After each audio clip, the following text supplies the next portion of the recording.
For today's video guys, ayan, gagawa tayo ng simple tips para sa ating fruit salad. So ayan, ilagay natin sa isang lagayan ang fruit cocktail.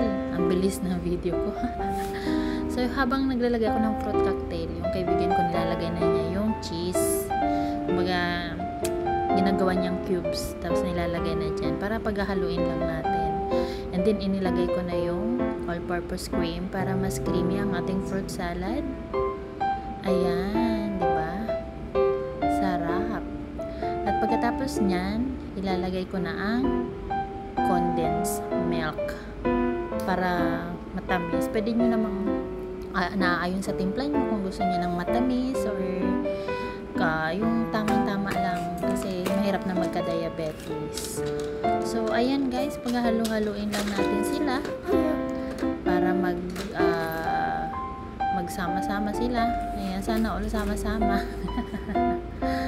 Ayan, tingnan nyo kung gaano siya ka-creamy. Tapos, after nyan, ilagay na natin siya sa refrigerator para lumamig.